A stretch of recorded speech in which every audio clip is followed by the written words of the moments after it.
अस्सलाम वालेकुम नाजरीन, आप देख रहे हैं K92 न्यूज़ और मैं हूं आपकी मेज़बान नाइला भट्टी। शामिल करेंगे आज की इलाकाई खबरें। Directorate of press information Karachi union of journalist के यूजे के वफद की सिंध के सीनियर वजीर शर्जील इनाम मेमन से मुलाकात।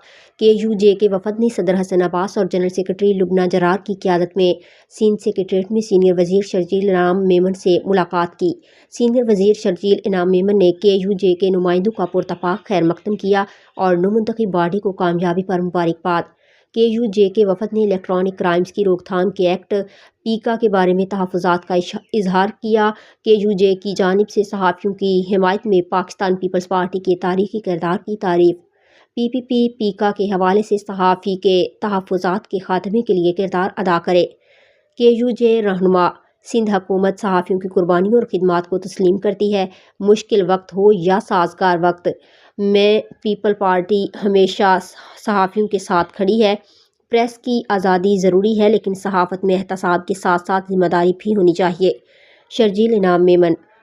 पाकिस्तान पीपल्स पार्टी की हुकूमत सिंध सहाफ़ियों के मसाइल के हल और आज़ाद मीडिया के लिए साजगार माहौल को यकीनी बनाने के लिए पुरअज़्म है।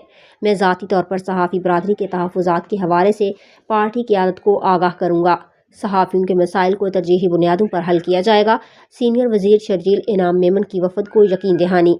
मुलाकात के मौका पर सेक्रेटरी इत्तलात नदीम उर रहमान मेमन और डायरेक्टर जनरल इत्तलात सलीम खान भी मौजूद थे।